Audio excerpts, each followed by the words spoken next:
Good evening, everybody. It is time for some more fantasy football drafting. That's right. We have been, we will continue to draft for fantasy football. It doesn't matter what time of the year it is, what month.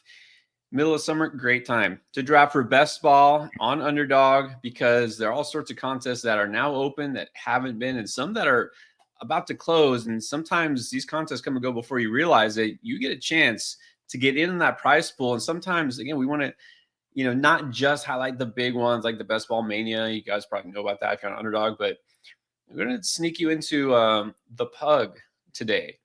Now, the Pug, something about it you should know: 3 entry max. So you're not going up against people who are doing all sorts of entries. And this is what I love about Underdog. And of course, I think I can speak for Chris here. He loves Underdog too, because you're not going against the sharks, right? The people who have these bots that are putting like 1,000 lineups in, and people who have unlimited bankroll for whatever reason, and they're just putting every combination possible that you have almost no chance to win.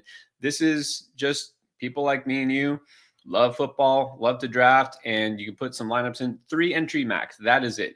Pick your best 3, and you got a shot to win. You don't have to do 3, but we're going to try to get on here before it closes because it's already, what are we, about 3/4 full, it looks like. Yep, about 3/4 full. So this is your chance. Don't have much longer. If you want to get on the Pug, it's only a $12 entry, still a big prize pool, and I think a lot better chance to win. So sneak in there if you can. Those of you who are watching right now, I know you guys are ready to jump in with us. Now, this is only fast drafts, so keep in mind you got to do right here, right now. You can do them later tonight if you want, whenever, 20 seconds or 30 seconds. So depends exactly how fast you want to go, but no slow drafts for this one. So again, if you want to get in the Pug, which we're going to get in right now, do it as soon as you can. And also, before we jump in here, you guys are ready. Also, I need to mention, because, hey, football is not actually going on yet. You can draft anytime, but you should definitely get in on the extender. This is for the NBA Finals. That's right. NHL Finals going on. Florida Panthers back in it. NBA Finals with 2 teams from the smallest markets that you could possibly imagine. But I'm sure somebody out there is watching the finals, right? Chris, you're just all into the Pacers and the Thunder, right? Sure. You know what? I'm gonna get my extender action on, so I actually have to watch the games. There you go. You look, maybe it's not quite Lakers Celtics. Maybe it's not the Knicks or one of these teams that you wanted. You know what? This gives you a reason to watch NBA Finals. Get in the extender. Remember, the longer the series, the bigger the boost. I feel like it's going to be a pretty long series. These 2 teams are pretty evenly matched at the very least. So check it all out. Again, you got to start with game 1, which is on Thursday. Am I right? Thursday? Yep, game 1 Thursday. And just like that, finals are here. So you got a couple days. Use the extender. All the details are there. You get these profit boosts as the series goes on. So check it out. Try it if you haven't yet. But let's get to the Pug. All right. So anybody wants to get in here, again, you should be able to just go on your app, go to the draft lobby, or go to underdogfantasy.com. If for some reason you don't have an Underdog account, well, while we're doing this, you can go ahead and sign up. Use code ENDGAME because you get a free pick that you can use for anything, and you get $1,000 of bonus cash, up to $1,000 of bonus cash, depending on how much you deposit. So we're gonna do 20 seconds. There's people asking here. Yeah, we're going fast. All right, John Doe is ready to get us in here. Andrea, what's up, Andrea? Matt is in here. I know he's drafted with us. And is it Dark Ninja? He says 20 seconds. Here we go, guys. We're going to jump in the same draft. The Pug. 3, 2, 1, go.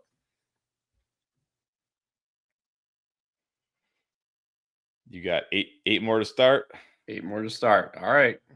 Come on in, game. Let's get in it. Let's fill it up.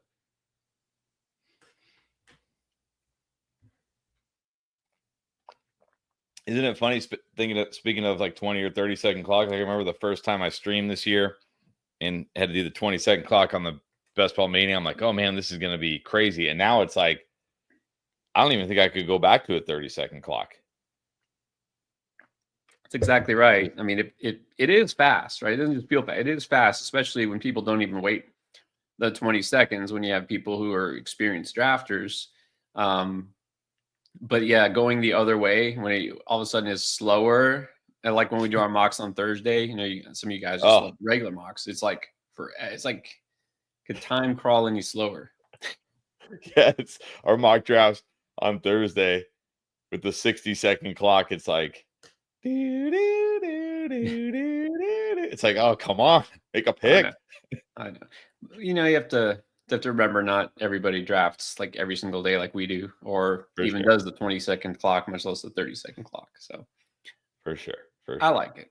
I like it. It's still fun. You just gotta get used to it. Yeah, gotta get used to it. All right. So we need 3 more.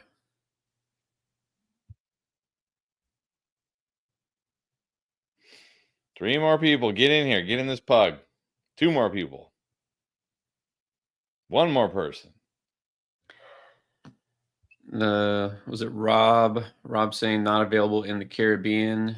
Well, Yeah. unfortunate, not available everywhere just yet. I know. Wish you could jump in here, but All right. Who's going to be the last one? Now the pug has the exact same rules as like Best Ball Mania, right? Just a smaller tournament. yep. And Underdog veterans know. Anybody here watching this back? If you haven't done Underdog, very consistent. That's another thing I love. You don't have to guess and read through all the rules and the regulations to figure out what exactly is it. It's always going to be half PPR. The scoring format is pretty traditional. It's the same. You get 1 quarterback, 2 running back, 3 receivers, a tight end, a flex, and then a bench. Now there is a super flex contest for those who are into that. It's the puppy, but super flex. We might do that one of these days, but this is not. This is just plain old drafting. I noticed you, Clayton, and myself back to back to back. And I got stuck in the middle behind both of you. That's not going to be fun. Look at that. All right. I'm 4. Clayton, being quiet in here. He's the 5. And then you're 6. I see. Is that our Angelo? I know we have an Angelo who watches. I don't know if it's at him as number 1. Yeah, isn't Louise? Trying to see who else I recognize here. Is that Louise? Yeah, Luis right there. He's right after. So we're all back to back to back to back. Nice. All right. This is going to be a fun one. Wow. All right. That's awesome. Appreciate it. First one to ever win outside the U.S. Nice. I got to ask, though, are you the only one in your league outside the U.S.? Hopefully. No, I'm just going to assume no. This is interesting. They've added a ranking now. I don't really want to go Gibbs here. Look, this is you can only do 3 pugs. This is a get your guy draft. This is a get my guy draft.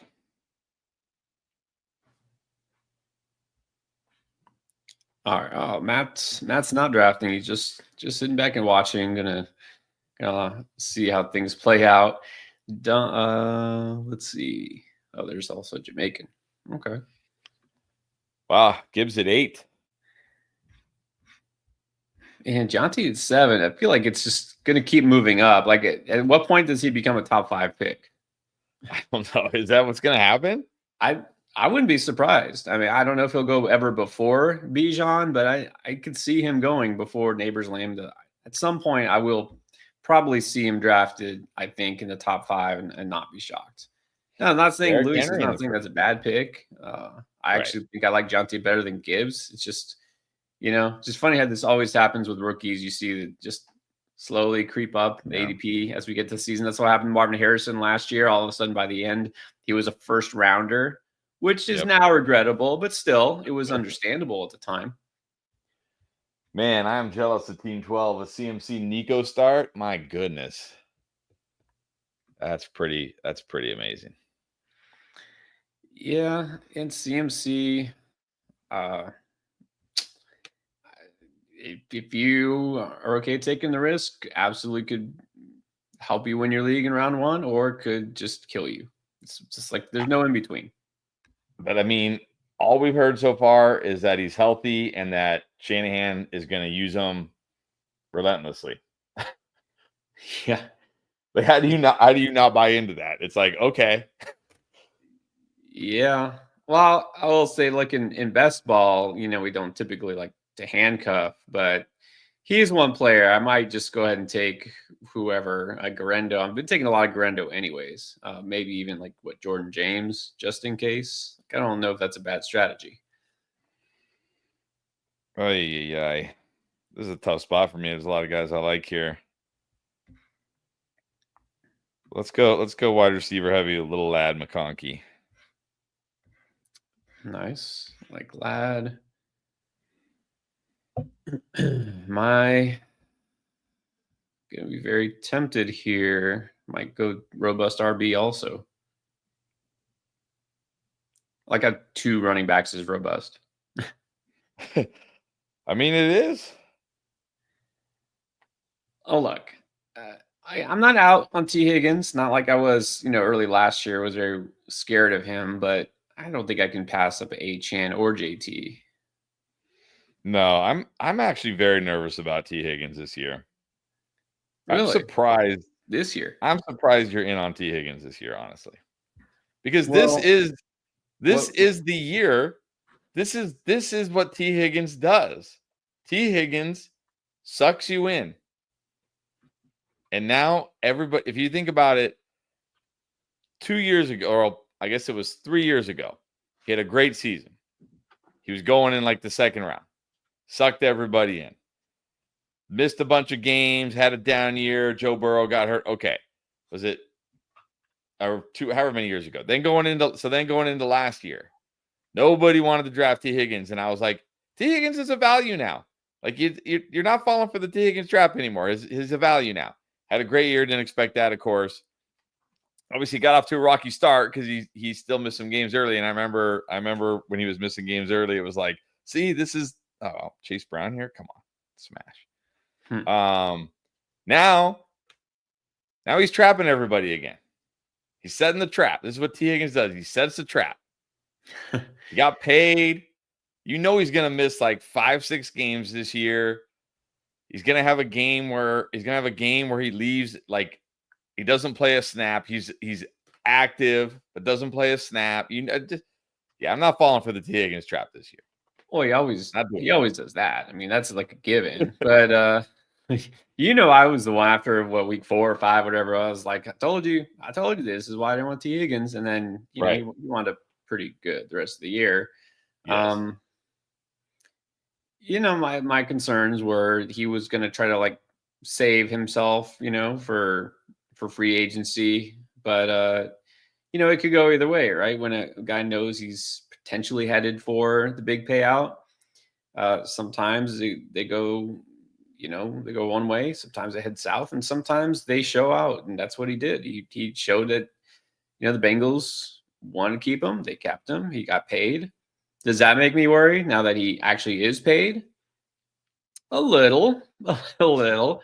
Makes me worry. And at least I would just say this: I'm not actively avoiding him if I can get him at value. Whereas last year I was like, I just hands off. I didn't want him. So I don't even know what value is for T. Higgins this year, though. Right. Like what? Like where would I have to be able to get him to consider him a value?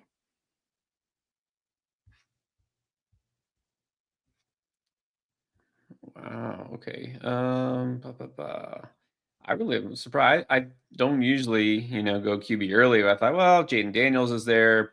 Put with Terry. Jaden Daniels already was taken. So I guess none of that.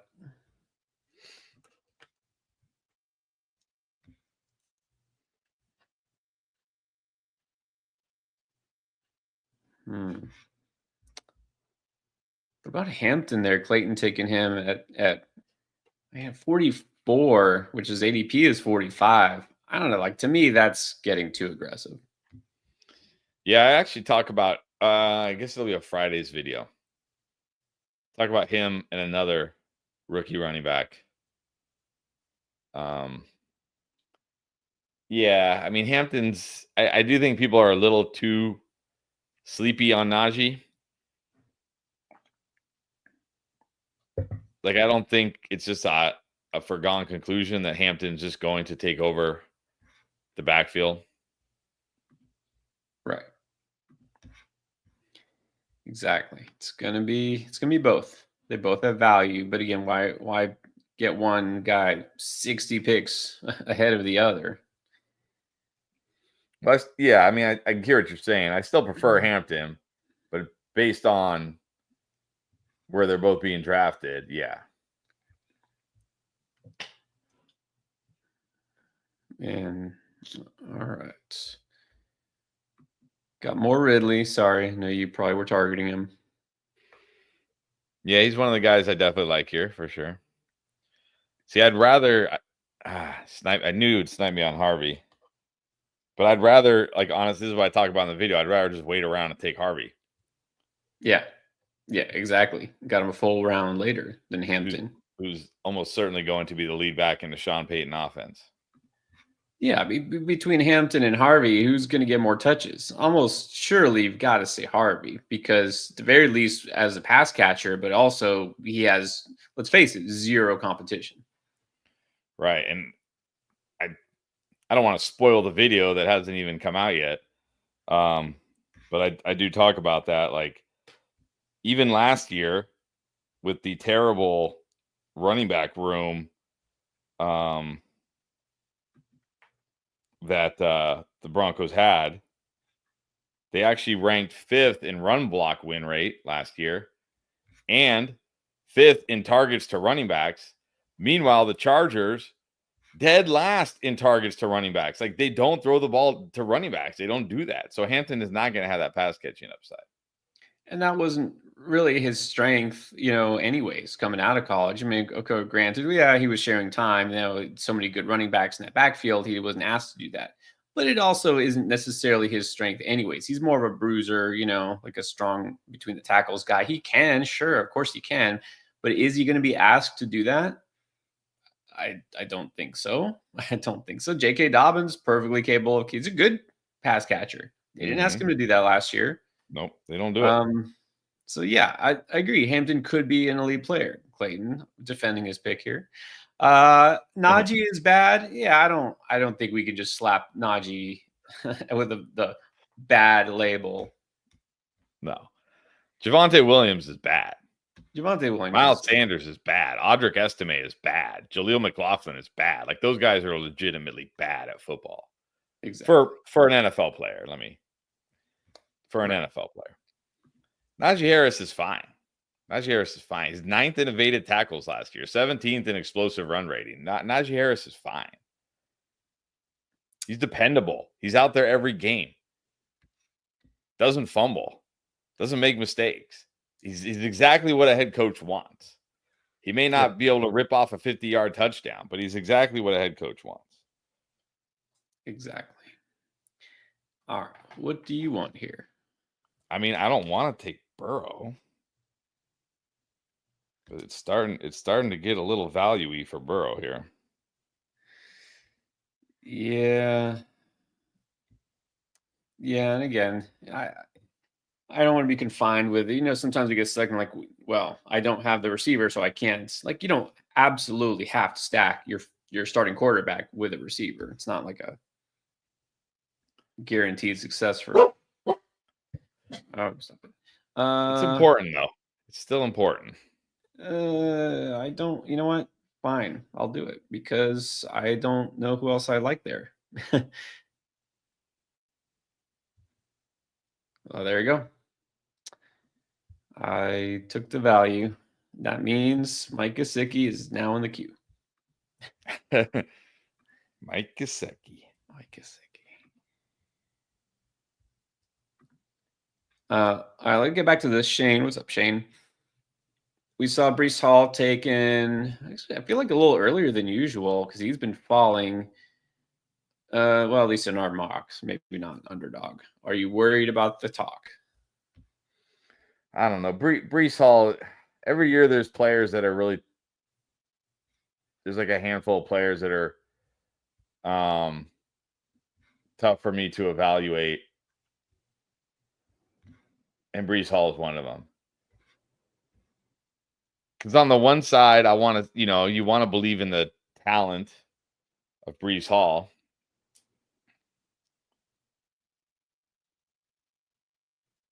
But on the other side, you can't ignore the talk, and you can't ignore, like, why was he so bad last year?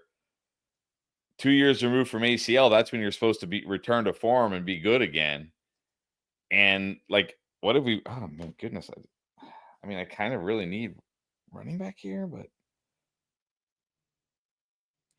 I really want to go wide receiver, but I'll go Pollard. You got to start wondering, like, okay, when have we really seen this guy be an elite runner in the NFL? We haven't. He was off to a nice start his rookie year. Then, of course, tore his ACL. The next year, coming back from ACL, he had some moments. He showed some signs, but that's to be expected. He was coming off ACL. And then last year, which was supposed to be like, okay, 2 years removed from ACL, fully healthy. This is it. We're going to see the Breece Hall. Instead, we're seeing Braylon Allen stealing touches, Isaiah Davis stealing touches. Like, what? What? So Breece is just so tough for me this year. He's probably a guy I'm not going to have a lot of, but I could totally see myself regretting that by the end of the season. Yeah, what's really tricky is, I pretty much excuse, early off season, immediately following the season, we were already putting our videos right for next year. And I pretty much just excused everything. I blame it on, the coaching staff. Obviously, they didn't even have a real coach, an interim coach half the season, and Aaron Rodgers. It's easy to just blame everything on him.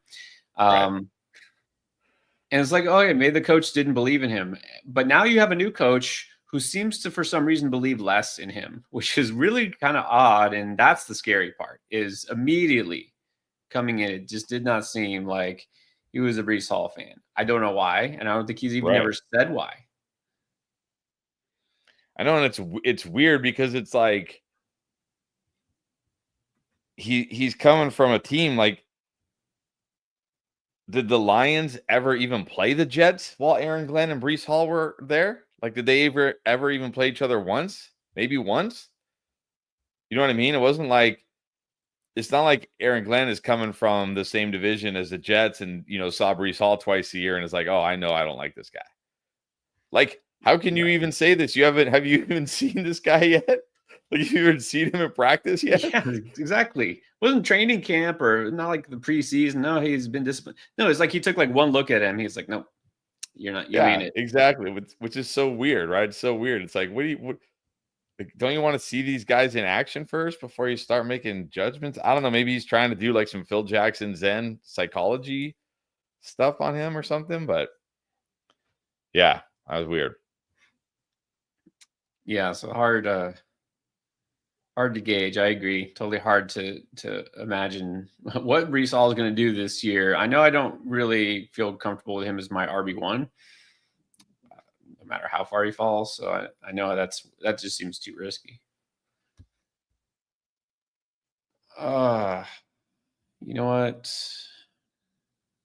No, I don't know. Okay. Save me from myself.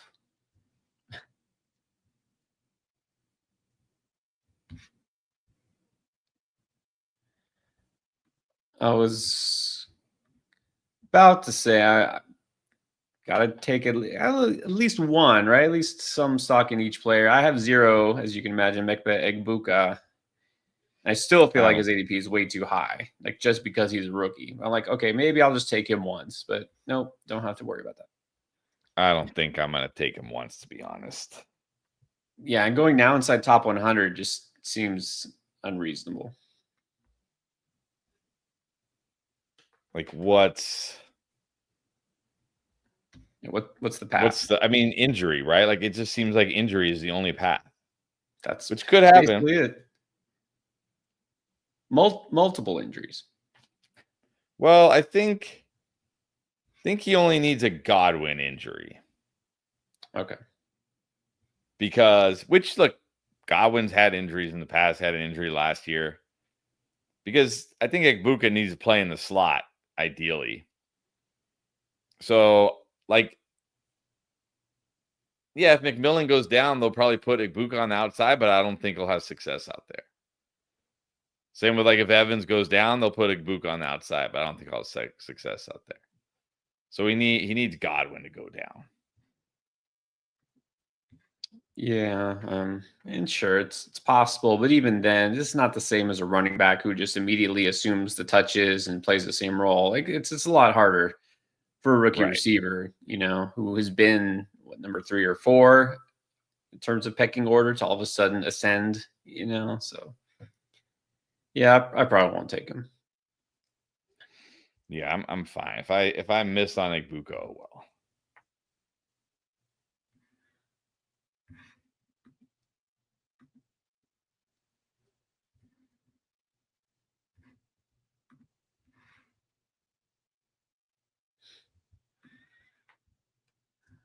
All right, here go the quarterbacks. Clayton, sorry, not sorry.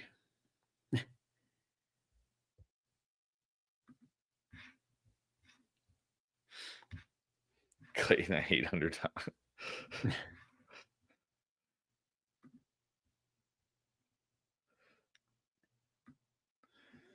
All right, let's go.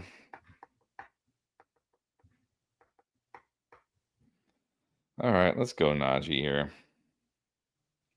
Yeah, that's okay. I got enough Najee.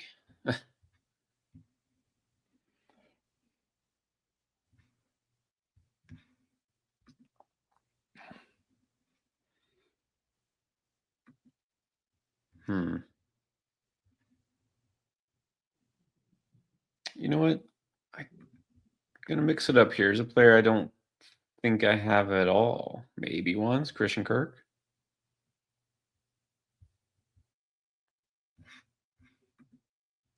Kirk's another one I don't have a good feeling for. I don't have a great feeling, but just needs to give me a couple good games.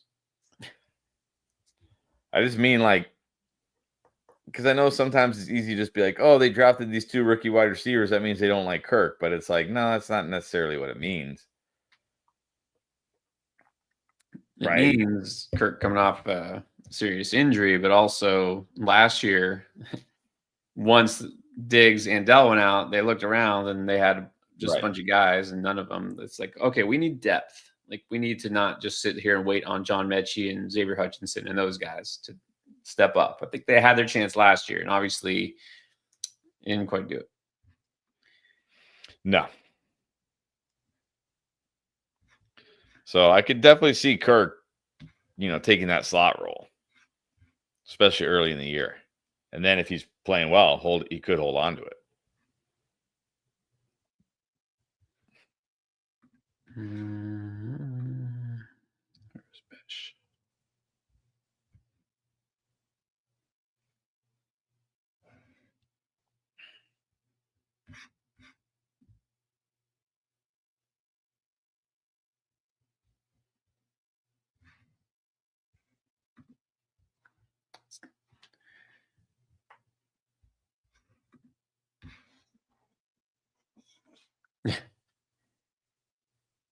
Everything doesn't have to be stacked, Clayton. It's okay. Don't have to stack Dak. But I mean, he does have a point. But it's also like, I mean, I know it's frustrating when the QB you want for your stack gets taken unstacked. But I mean, it has been proven that like stacking in these tournaments is just a major advantage. Right. So, but the thing is, even if you don't already have somebody to stack, you could still stack. I mean, even if sure. it's a Jake Ferguson or a Jalen Tolbert, the stack doesn't mean you have to have CeeDee Lamb.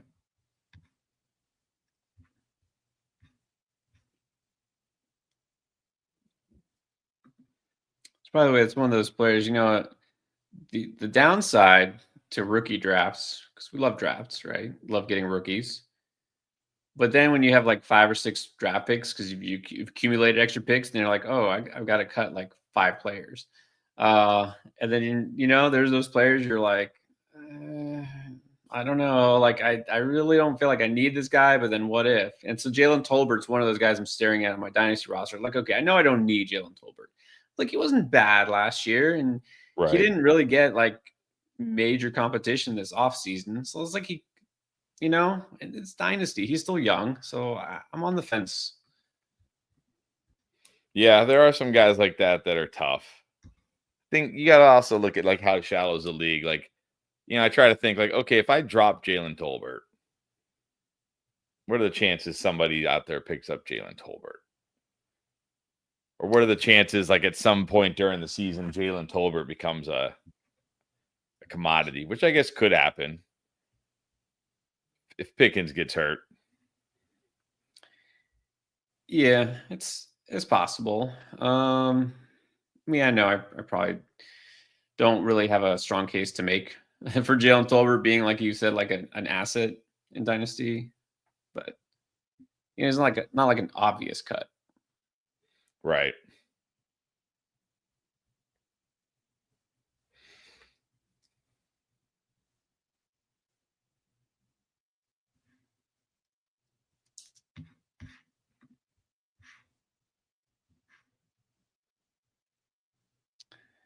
Do I take my very first Kyle Pitts? No, I don't.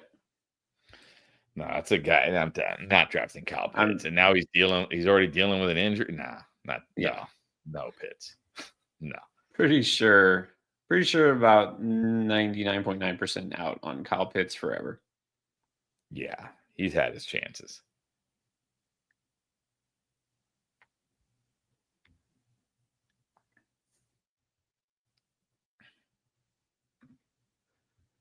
What do you make of all the Jonnu Smith talk? Now, I mean, the Steelers basically are just desperate. They're like, oh, all right, we didn't get a receiver. All right, let's get a tight end. And then Arthur Smith's like, I know a guy. Why?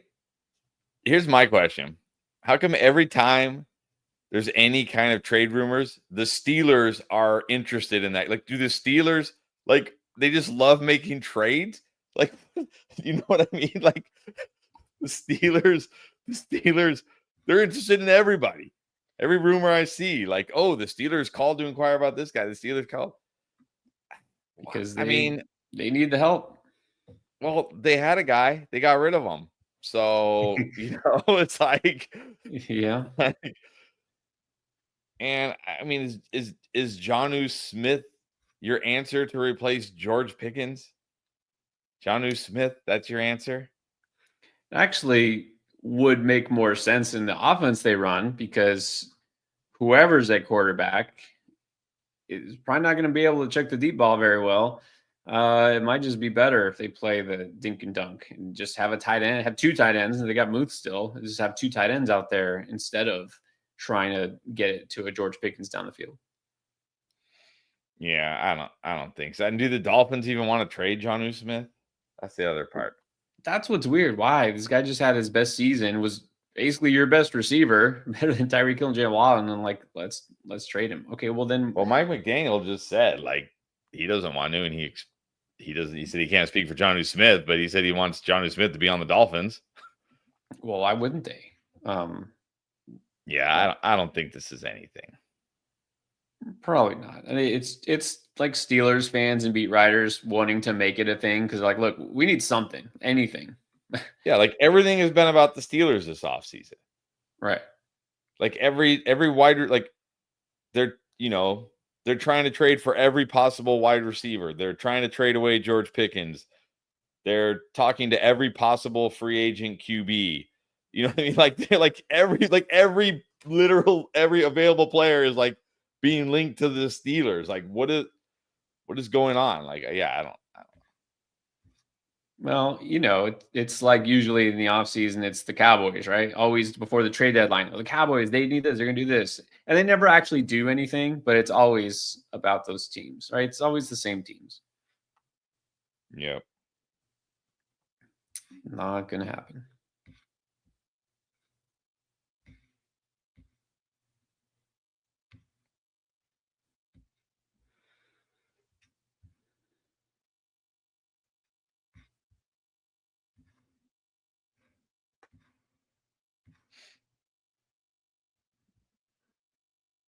Little Romeo Dobbs action. Okay, let's see. Well, I probably have too much, but let's just add another Braylon Allen to the mix, just in case. Just in case. Brees Hall does. I don't know. I don't think he'll get traded. I don't know. Get in the doghouse. You can get traded to the Steelers, right? Well, yeah, All to the Steelers.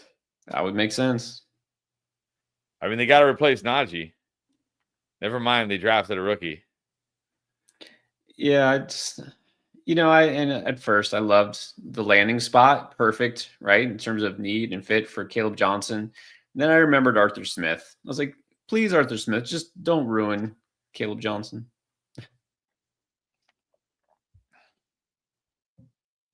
All right. Well, I just got sniped 3 picks in advance on my Mike Gesicki stack because somebody took Mike Gesicki 5 picks before ADP for some reason. See? It's angering. That's it. Game over. You can take Sportsbet, Andre what's up? when T. Higgins gets hurt. Yeah, well, he is in my queue, so let's do this. All right, let's go back to the beginning. Second round, I guess. Sometimes first round. You took Ladd, right? Didn't you take Ladd round 2? Yep. Drake London were on the board. You go London over McConkey. Yeah, I go London over McConkey. I get the debate here. I think it's close. I mean, obviously, both number 1 receivers, both good young quarterbacks. And though I've got to say, I still give the edge to Herbert. Yeah, I still have London just barely ahead of McConkey. Although I expect a big year from McConkey. McConkey was great. And I mean, I loved the landing spot for McConkey last year. Talked him up a bunch. I mean, I know now it's like second round. It's like, ooh, but I mean, I'd rather have Ladd McConkey than AJ Brown this year. I'll say that confidently. Of course. Wow. We'll see how that works out. Well, AJ Brown is the guy I feel I see fading, sometimes, and his ADP is a little bit lower. He's definitely not a first round pick in a lot of drafts, but even then, I've seen him just hanging out there at the top of the queue, and he gets passed over. So, curious if that's going to change.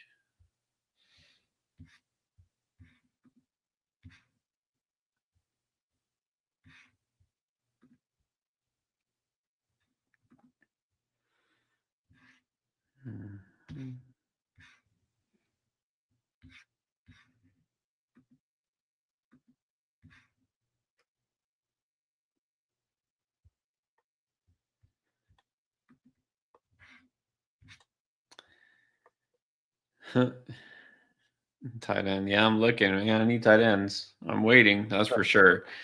I do like Evan Ingram. I've got a few Ingram Knicks stacks. Matt thinks McConkey's a trap. Well, what would be? Yeah, willing to hear it out. I'm not saying you're wrong, but I'm curious what would lead him to be a trap.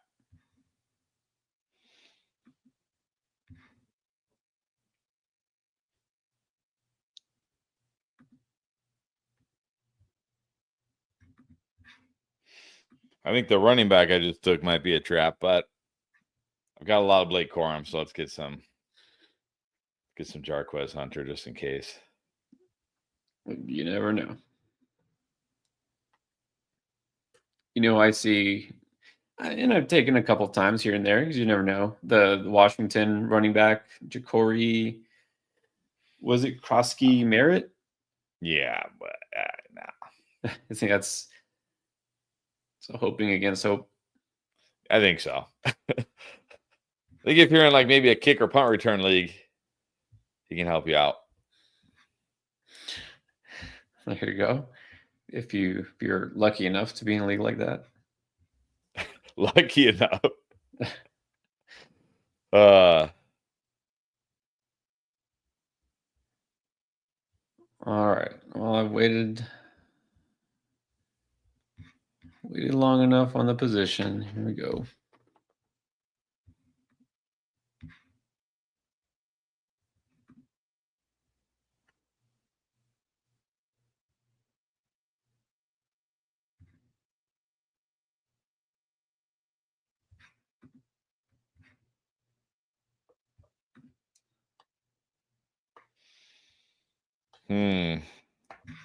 this running back room is not going to be great.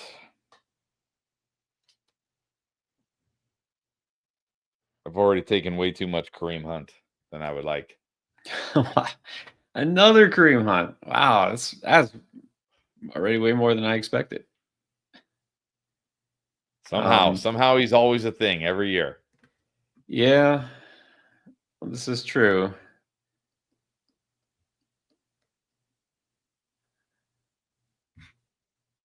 All right. Well, I got to get me a third tight end. I'll leave Nick Chubb to you. Yeah, I was your own Nick Chubb.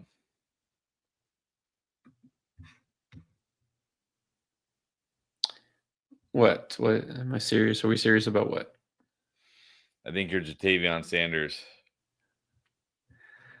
Oh, Rob, do you have the Bryce, Jalen Coker, JT Sanders stack? That's going to cost you the championship.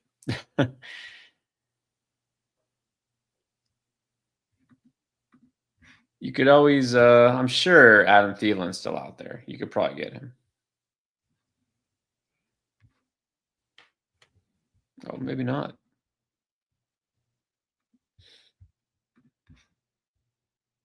No, I don't think Adam Thielen's still out there. Wow.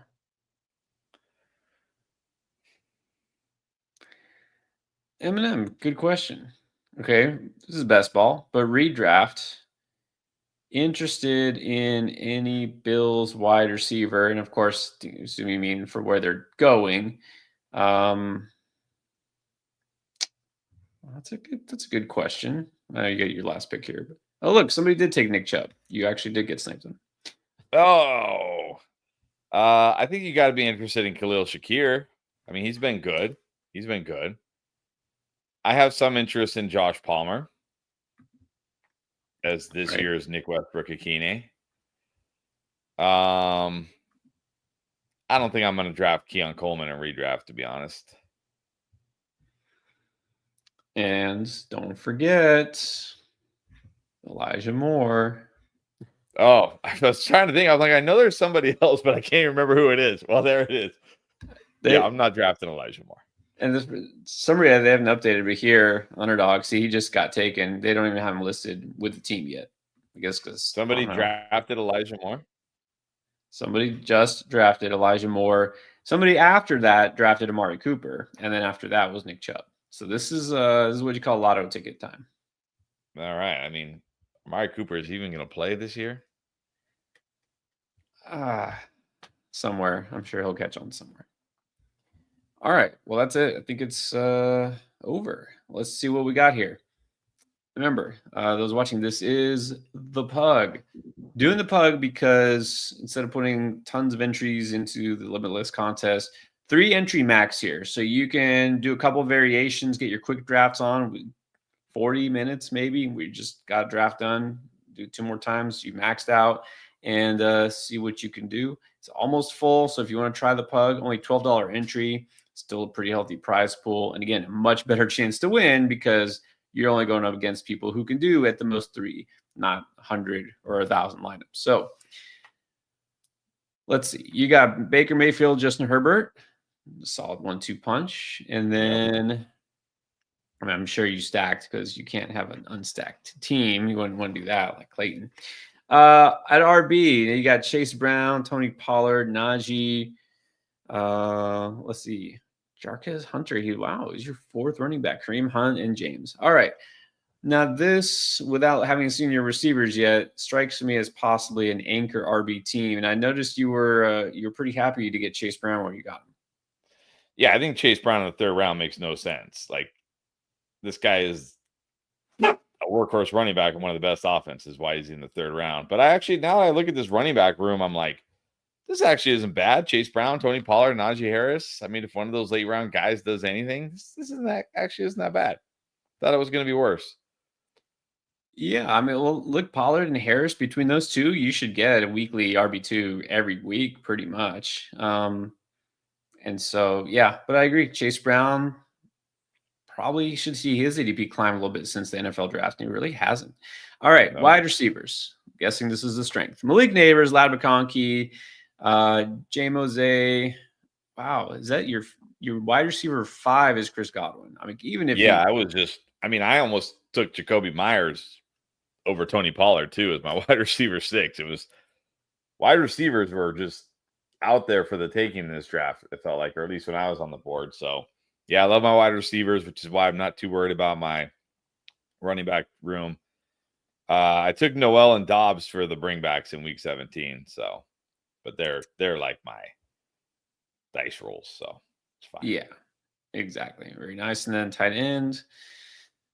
Let's see. Jonnu for you, Kraft, and Hunter Henry. Hey, not bad. Hunter Henry's a forgotten about guy, but still, despite drafting Kyle Williams in round 3, I think it is, and Stephon Diggs, who may or may not be wanting to play and get off the boat. Yeah, I think Hunter Henry will still be involved. He'll have 3 or 4 weeks where he scores a touchdown. He'll have 1 week where he scores 2. Yeah. Exactly what you want is your third tight end. Exactly. All right. Pretty good one. Let's see what we think of this. So both these quarterbacks I just took because they kept falling. So Burrow was a pretty decent value, even though I didn't have Chase or Higgins. That's right. I took him anyways. And CJ Stroud kept falling. I know he's got a shoulder, some sort of shoulder soreness. I'm not too worried since it's June, but I did already have Christian Kirk. So I was like, okay, fine. I'll just take CJ Stroud. Nice. I think I'm pretty happy with that. When Bijan and Achane, what are we calling that these days? Double hero or something? Yeah, Achane at 21. That's nice. That's nice. So then, actually, I don't know. Maybe I could have waited more, but I still like my running back depth. Judkins, Mason, Braylon Allen, Shipley. Yep, that's good. Good running back room for sure. What about the receivers? Got Terry, got Devontae, Ridley, Pittman, Kirk, Besh, and Yusevich. Got to get Yusevich for the Burrow stack. Got to do it. Hey, it's going to pay off for 5 weeks this year when T. Higgins is out. Exactly. And then, 3 tight ends. Ferguson, Sanders, Juwan Johnson. Why not? Somebody's got to catch passes there, I guess. He's like the Hunter Henry for New Orleans, right? He will randomly score 2 touchdowns in a game. He'll have another touchdown here and there. Exactly. You'll remember he exists, and then otherwise you don't worry about it. Right. All right. Well, there we go. Another best ball draft in the books. Again, this was the pug. If you want to get on it, don't have a lot of time left. It's already about 3/4 full. If you don't want to do the pug, fine. You only have millions of other options. Okay, maybe not millions, but you've got a lot. Best Ball Mania is still going strong. That's, of course, the big one, big prize pool. And you can do fast drafts or you can do slow drafts for those. And if you like super flex, if you like, maybe only putting $3 in a draft, you have options for almost everything. Of course, the heavy hitters like the big dog too. So if you haven't tried Underdog, if it's available where you are, sign up now. Use code ENDGAME when you check out and take advantage of all the free stuff they give you. And join us on the next one. We'll do another one of these drafts. Hit notifications. If you haven't done it yet, thank you all for watching and for being here and for drafting with us. And we'll see you also on Thursday for our regular PPR draft, mock draft. You can draft with us in the Endgame community. All right, we'll see you there.